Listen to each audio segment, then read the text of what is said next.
বর্ষণে নতুন করে জলমগ্ন সিলেট নগরীর বেশ কিছু এলাকা, দুর্ভোগে বাসিন্দারা।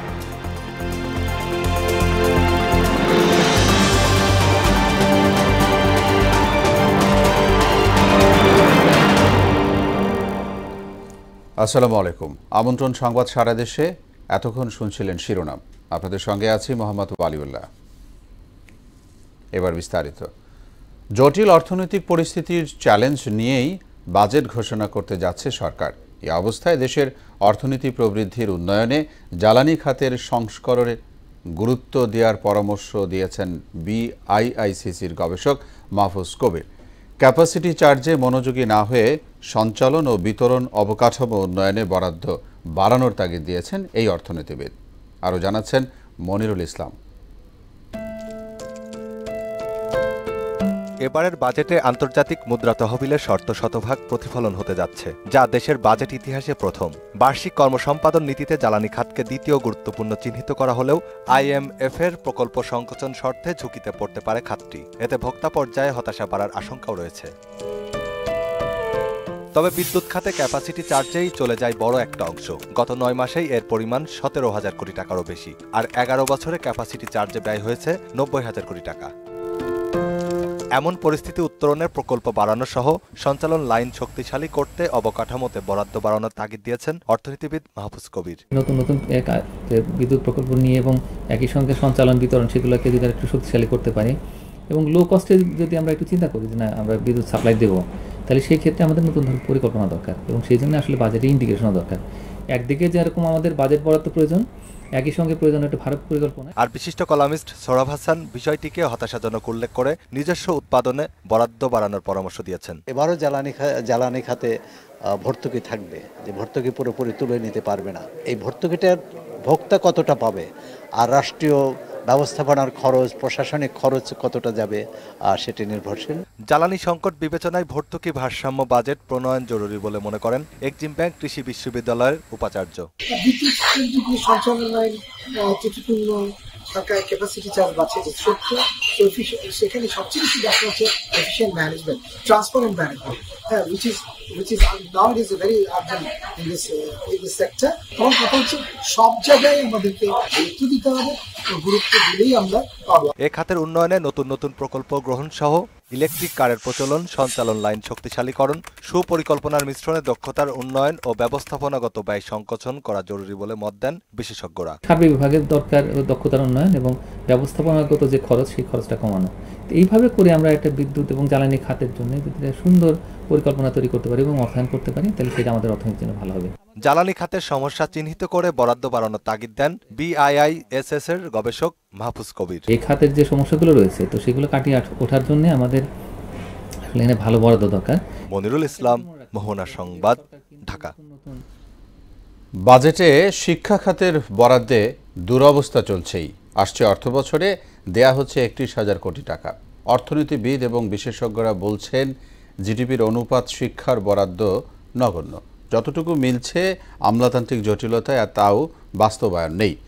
আবার বরাদ্দের ক্ষেত্রে আকর্ষণ কেবলই অবকাঠামো নির্মাণে। নতুন শিক্ষাক্রমের চ্যালেঞ্জ মোকাবেলায় বরাদ্দ বাড়ানো এবং সঠিক বাস্তবায়নের তাগিদ দিয়েছেন তারা। নাসির উদ্দিনের রিপোর্ট। গেল 5 বছরের বাজেট বিশ্লেষণে দেখা যায় শিক্ষা খাতের বরাদ্দ মোট বাজেটের 12% আশপাশে, আর জিডিপির অনুপাতে মাত্র 2% মতো।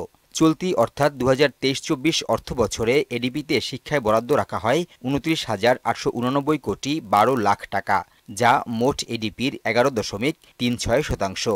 এদিকে 2024-25 অর্থ বছরে বার্ষিক উন্নয়ন কর্মসূচি এডিপি অনুমোদন পেয়েছে। সেখানে শিক্ষা খাতের বরাদ্দ 31,528 কোটি 60 লাখ টাকা, যা মোট এডিপির 11.90%। অর্থাৎ আগামী অর্থ বছরে শিক্ষা খাতে 1,639 কোটি 48 লাখ টাকা বাড়ছে, যা মোট এডিপির মাত্র 0.44%। এটা ঠিক যে যেই পরিমাণ বরাদ্দ দেওয়া হয় এটা পর্যাপ্ত না, কিন্তু ওইটাও ঠিক যে যা দিচ্ছি সেটা খরচ হয় না। কাজে এখানে বাস্তবায়নটা একটা বড় সমস্যা। আসলে পুরো শিক্ষাটাই হয়ে যাবে মূলত বিদ্যালয় কেন্দ্রিক বা শ্রেণীকক্ষ কেন্দ্রিক। তো সুতরাং সেই জায়গার জন্য কিন্তু আসলে বরাদ্দ ভালো দরকার। শিক্ষা খাতে দক্ষিণ এশিয়ার দেশ ভুটানের বিনিয়োগ 6.6%, ভারত নেপাল 4.5%, আফগানিস্তান 4.1 এবং পাকিস্তান বরাদ্দ দেয় 2.9%। এক্ষেত্রে সবার নিচে বাংলাদেশ। বিশেষজ্ঞরা বলছেন জিডিপির অনুপাতে শিক্ষায় বরাদ্দ অন্তত 6% হওয়া উচিত। এই শিক্ষা যে বরাদ্দ, সেই বরাদ্দ যেটা দেওয়া হচ্ছে সেটা জিডিপিতে তার যে অংশ, সেটা দেখা যাবে যে দক্ষিণ এশিয়ার ভিতরে আমাদের দেশের অবস্থান কিন্তু অত্যন্ত নিচে। তো এটা কিন্তু এটা খুবই একটা নেতিবাচক সংবাদ। চলতি অর্থবছরের এডিপিতে শিক্ষা মন্ত্রণালয়ের মাধ্যমিক ও উচ্চশিক্ষা বিভাগের 58টি প্রকল্প আছে, যার মধ্যে 55টি ভবন নির্মাণ সংক্রান্ত। একইভাবে প্রাথমিক ও গণশিক্ষা বিভাগেরও মনোযোগ কেবল অবকাঠামো নির্মাণে। বিশেষজ্ঞরা মনে করেন শিক্ষা খাত এগিয়ে নিতে প্রশিক্ষণ এবং দক্ষতা অর্জনে বিনিয়োগ বাড়াতে হবে। শুধুমাত্র কিন্তু আমাদের যে একটা বিল্ডিং করলাম, তো সেটা দিয়েই কিন্তু কাজ হবে না। আমাদের কাজ হবে হচ্ছে যদি আমরা ভালো দক্ষ জনশক্তি সেটা তৈরি করতে পারি, এবং সেটা যেমন শিক্ষার্থীরা দক্ষ জনশক্তি হবে, একই সঙ্গে যারা শিক্ষা দিচ্ছেন তাদের ভালো প্রশিক্ষণ দরকার। বরাদ্দ ব্যবহার করতে পারে না সেই অজুহাতে বরাদ্দ বৃদ্ধি করা যাবে না, এটা বোধহয় মেনে নেওয়া যায় না। বরং যাদের সিদ্ধান্তের দীর্ঘসূত্রিতার কারণে অর্থটা ব্যয় করা যাচ্ছে না, সেখানেই তো আপনাকে সমাধানটা খুঁজতে হবে। বাজেট প্রস্তাবনাতেই কারিগরি খাতকে বেশি গুরুত্ব দেওয়ার তাগিদ দেন এ দুই বিশেষজ্ঞ। আমাদের এখানে আরো ভালো করতে হবে। নাসির উদ্দিন, মোহনা সংবাদ, ঢাকা। কোরবানির ঈদ ঘিরে তৈরি হচ্ছে গাবতলী পশুর হাট। ক্রেতা বিক্রেতাদের জন্য আধুনিক সুযোগ সুবিধা সহ জোরে সোরে চলছে প্রস্তুতি।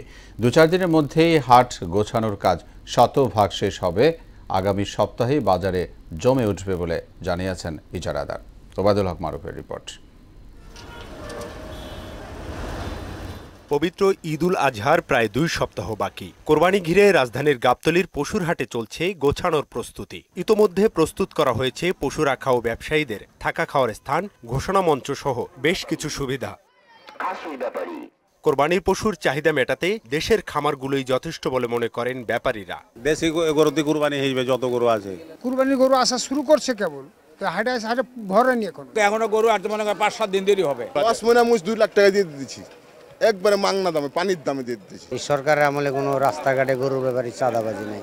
ভিড় ও ঝুঁকি এড়াতে অনেকেই আগেভাগে পশু কেনায় মনোযোগী হয়েছেন। কেউ আবার এসেছেন হাটের হালচাল জানতে। এখন একটু লোক কম, ভিড় কম, নিজের ইচ্ছা মতো ঘুরে দেখা যাচ্ছে। 1,30,000 যাচ্ছে, আমি 1 লাখ বলেছি। 10 থেকে মনে করে 20, 25, 30, 40 পর্যন্ত রাখি আপনার। এবার আসলাম, শুনলাম এবার নাকি গরুর দাম অনেক বাড়বে, দেখি যে কিরকম দাম এবার। তো জাস্ট একটা আইডিয়া নেওয়ার জন্য আর কি হাটে আসা। রাজধানীর অন্যতম পশুর হাট আফতাবনগর এবার বন্ধ করে দেয়া হয়েছে। তাই গাবতলীতে বেচাকেনা জমজমাট হবে বলে মনে করে ইজারাদার কর্তৃপক্ষ। পর্যাপ্ত পরিমাণ লাইট, পর্যাপ্ত পরিমাণ ফ্যান, যাতে পশুগুলোর সমস্যা না হয়। আবার হচ্ছে পানির সুব্যবস্থা করে রাখতেছি, যাতে গোসল করতে সুবিধা হয়। সব মিলে সর্বোচ্চ 1 সপ্তাহ আমাদের একটা আছে। তারপর থেকে 1 সপ্তাহ পর থেকেই মোটামুটি সারা বাংলাদেশ থেকে গরু আসা শুরু হয়ে যাবে ইনশাল্লাহ। শৃঙ্খলার সঙ্গে কেনাবেচা নিশ্চিতে সবার সহযোগিতা চেয়েছেন ইজারাদারের প্রতিনিধি। পবিত্র ঈদুল আজহার বাকি আরও প্রায় 2 সপ্তাহ। এরই মধ্যে গাবতলী পশুর হাট সম্পূর্ণরূপে জমে উঠতে শুরু করেছে, আর সপ্তাহখানেকের মধ্যেই আসতে শুরু করবে কোরবানির পশু। হাট সংশ্লিষ্টরা মনে করছেন কোনো ধরনের বিশৃঙ্খলা ছাড়াই সুন্দরভাবে এবারের হাট পরিচালনার প্রস্তুতি নেওয়া হয়েছে। ওবায়দুল হক মারুফ, মোহনা সংবাদ, ঢাকা। কয়েক ঘন্টার ভারী বৃষ্টিতে জলমগ্ন হয়ে পড়েছে সিলেট নগরীর বেশ কিছু এলাকা। সড়ক উপচে পানি ঢুকে পড়ছে মানুষের বাসাবাড়ি, দোকানপাটে, এমনকি হাসপাতালেও।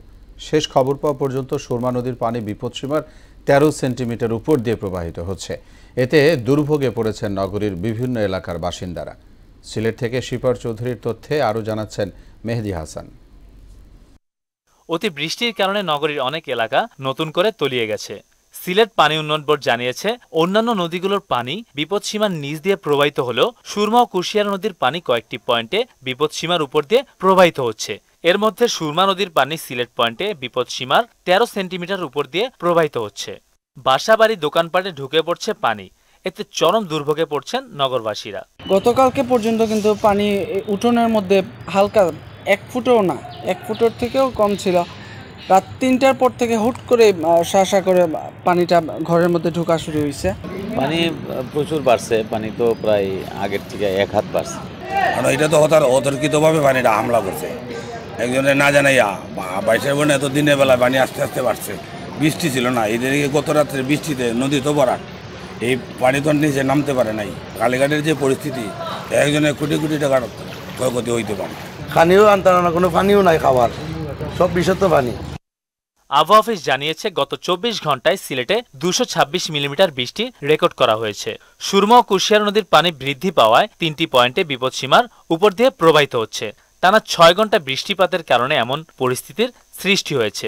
সিলেট আবহাওয়া অফিস থেকে গতকাল অর্থাৎ আজকে 3 তারিখ, গতকাল রাত 12টা থেকে আজকে সকাল 9টা পর্যন্ত আমাদের রেকর্ডকৃত বৃষ্টিপাতের পরিমাণ হচ্ছে 232 মিলিমিটার।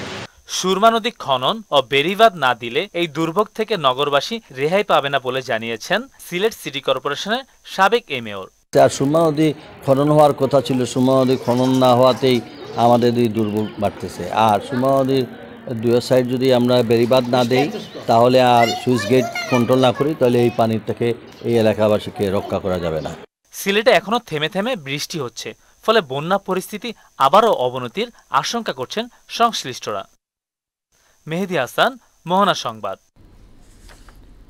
দর্শক, এবার আমরা সুনামগঞ্জে যাব। সেখানে রয়েছেন সহকর্মী কুলেন্দু শেখর। বন্যা পরিস্থিতি জানাতে তিনি আমাদের সঙ্গে যোগ দেবেন। কুলেন্দু, শুনতে পাচ্ছেন নিশ্চয়ই আমাকে। জানতে চাই যে বন্যা পরিস্থিতির বর্তমান অবস্থা এবং কিছুটা উন্নতি হয়েছে কিনা আগের থেকে।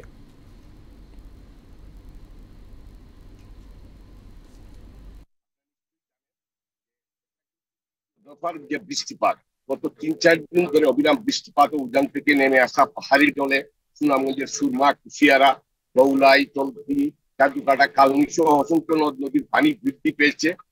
পানি উন্নয়ন বোর্ডের নির্বাহী প্রকৌশলী আমাকে জানিয়েছেন যে গত 24 ঘন্টায় 41 বিপদসীমার 41 সেন্টিমিটার নিচ দিয়ে প্রবাহিত হচ্ছে। গত 24 ঘন্টায় 25 মিলিমিটার বৃষ্টিপাত রেকর্ড করা হয়েছে। আমি এই মুহূর্তে দাঁড়িয়ে আছি শহরের দুপাকালিস্ত এলাকায়। আপনার মাধ্যমে আমি দর্শকদেরকে দেখানোর চেষ্টা করছি যে সুনামগঞ্জের একমাত্র তাহিরপুর এবং সুনামগঞ্জের যে সড়কটি বিশ্বম্বরপুর এলাকার শক্তিয়ার খোলার 100 মিটার যে সড়কটি, যা আর উপরে পানিতে সড়কটি নিমজ্জিত হওয়ার ফলে কিন্তু তাহিরপুর এবং বিশ্বম্বরপুরের প্রায় 2 লক্ষ মানুষ সড়ক যোগাযোগ থেকে বিচ্ছিন্ন হয়ে আছেন।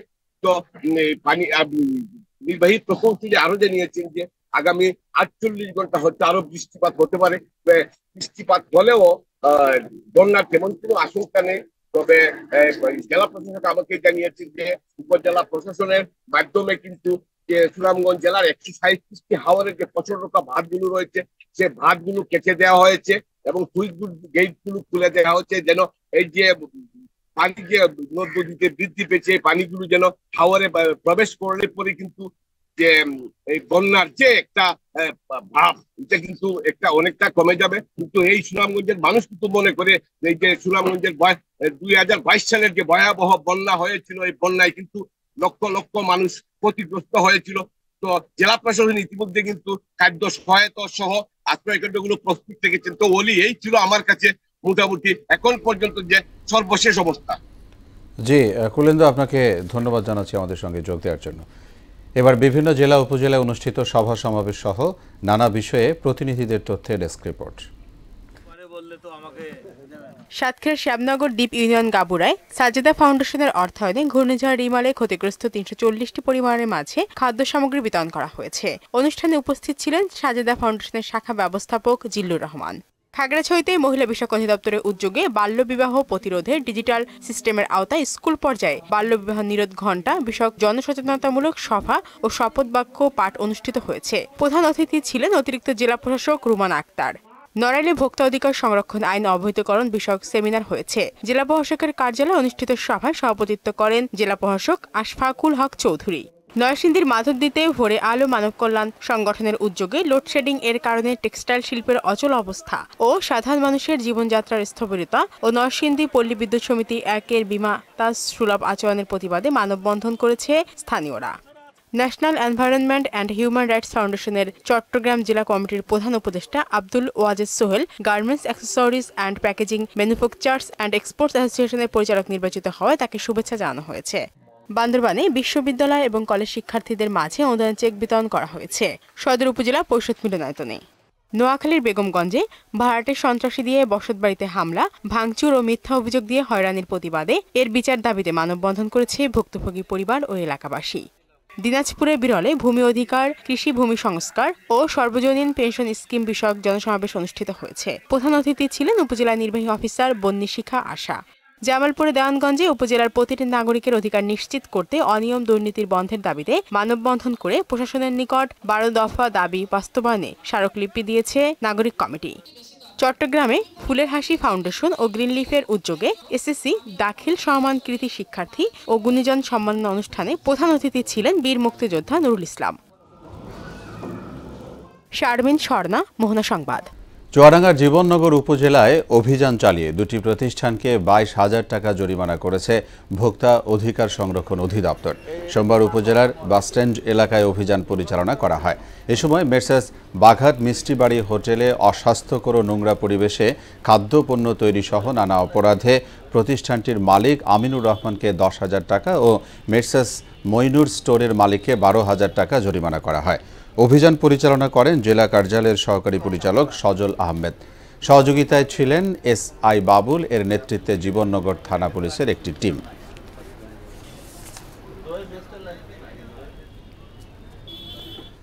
দর্শক, এ পর্যায়ে সবাইকে আমন্ত্রণ জানাচ্ছি সংবাদপত্রের পর্যালোচনা ভিত্তিক পত্রিকার চোখে দেশ অনুষ্ঠানে, অর্থাৎ দেশের শীর্ষ পত্রিকাগুলোর প্রধান প্রধান শিরোনাম নিয়ে আমরা একটু আলোচনা করব। সেই আলোচনায় আজকের অতিথি হিসেবে মোহনা টেলিভিশনের বার্তা সম্পাদক সুমন মুস্তাফিজ স্টুডিওতে উপস্থিত আছেন। সুমন মুস্তাফিজ, আপনাকে স্বাগত জানাচ্ছি স্টুডিওতে। জি, আপনাকেও ধন্যবাদ। আমরা প্রথমে দেখে নিব আজকের বিভিন্ন পত্রিকার প্রধান প্রধান কী শিরোনামগুলো রয়েছে। আমি পত্রিকাগুলো পড়ছি। শুরুতে আমার হাতে রয়েছে বাংলাদেশ প্রতিদিন। তারা শিরোনাম করেছে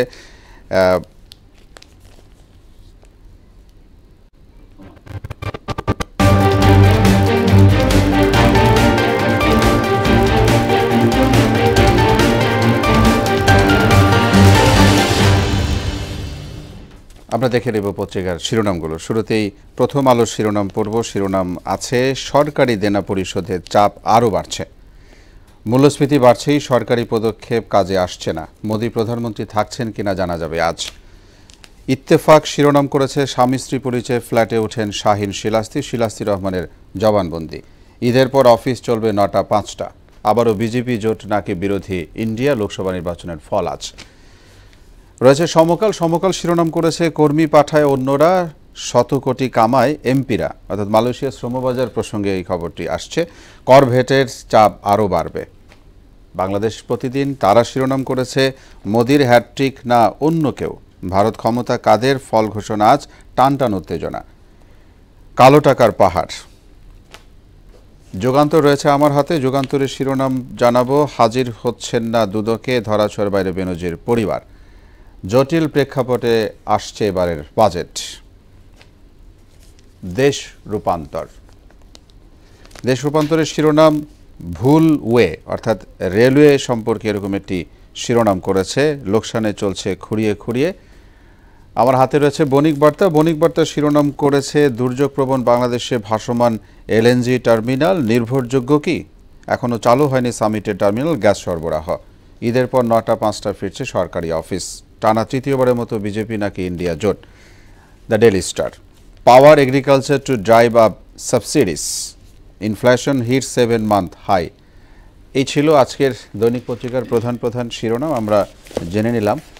জনাব সুমন মুস্তাফিজ, আমি যদি আপনার কাছে প্রথমে একটি শিরোনাম নিয়ে আসতে চাই যে ভারত নির্বাচন 19 এপ্রিল শুরু হয়েছে, 7 দফা নির্বাচন, সেটি ভোটাভুটি শেষ হয়েছে। আগামীকাল ফলাফল জানা যাবে। বুথ ফেরত জরিপ বলছে যে প্রধানমন্ত্রী হিসেবে তৃতীয়বারের মতো নরেন্দ্র মোদী আসতে পারে, বিজেপি জোট নেতৃত্বাধীন এনডিএ। আপনার মতামত জানতে চাই।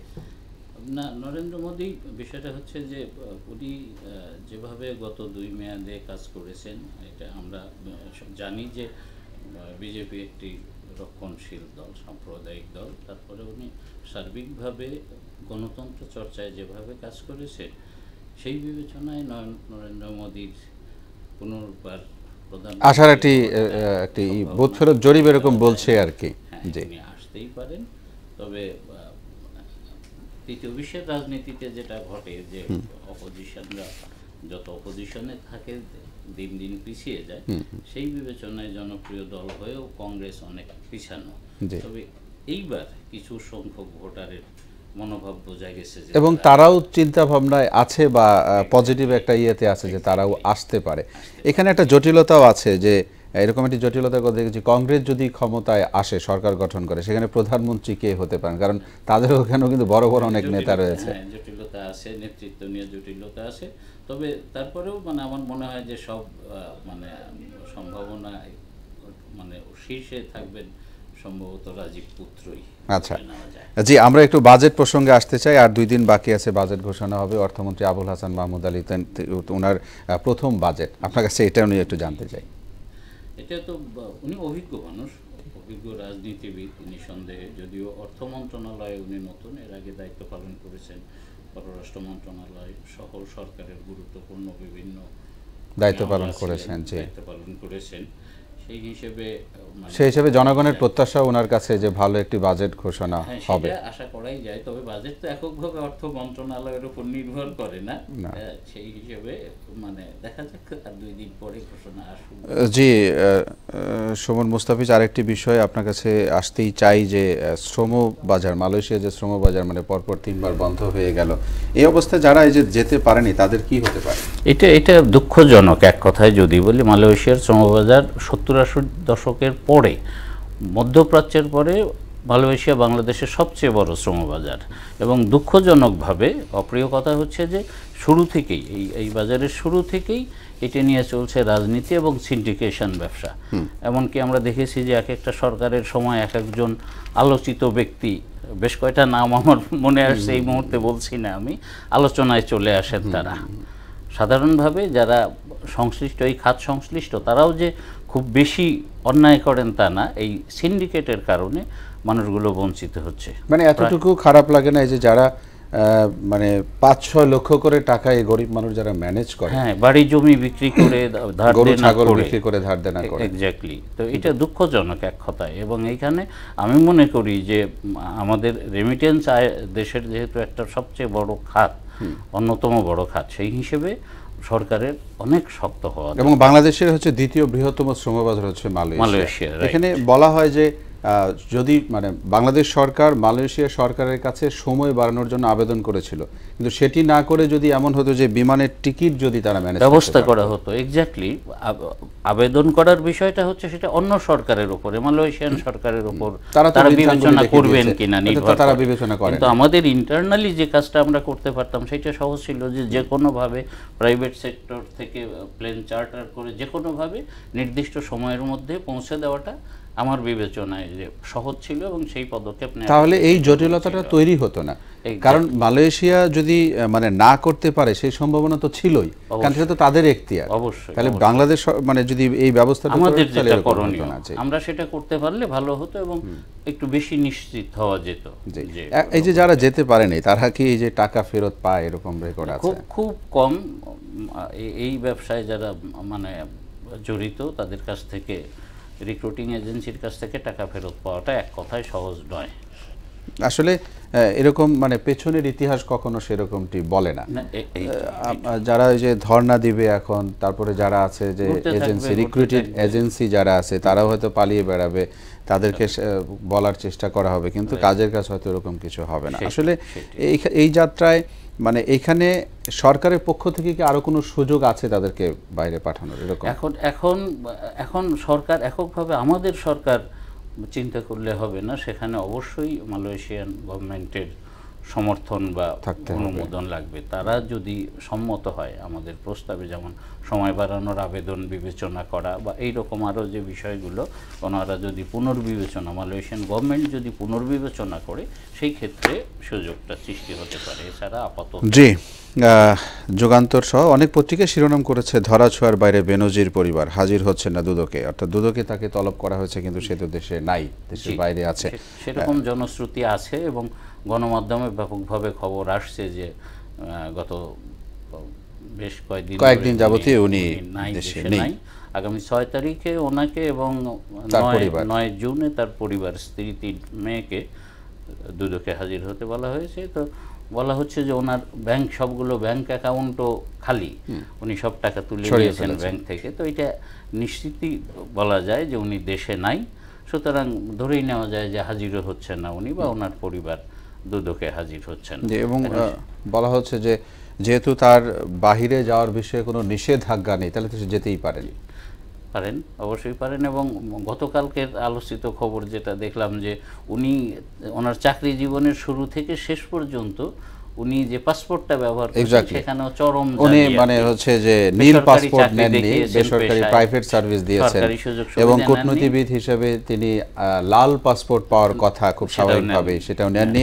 এবং সেটা নিয়ে বেশ কিছু প্রশ্ন থাকলেও উনি যখন পাসপোর্ট নিতেন সেখানে ওই সময়কার যে ক্ষমতার অপব্যবহার করে এক কথায়।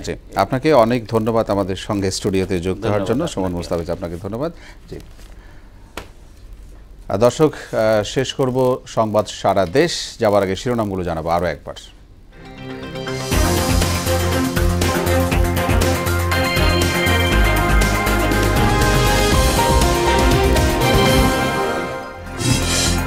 জটিল অর্থনীতির চ্যালেঞ্জ নিয়েই ঘোষিত হচ্ছে এবারের বাজেট।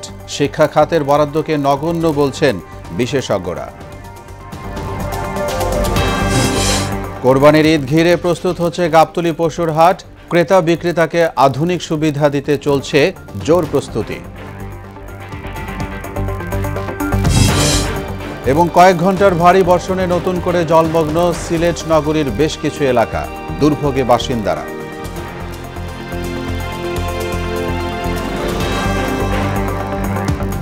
এই ছিল সংবাদ সারা দেশে। পরবর্তী সংবাদ দুপুর 1টায় দেখার আমন্ত্রণ রইল। এছাড়া মোহনার সবশেষ খবর জানতে ভিজিট করুন www.mohana.tv। সংবাদ দেখতে পারেন ফেসবুক ও ইউটিউবে। এতক্ষণ সঙ্গে থাকার ধন্যবাদ সবাইকে।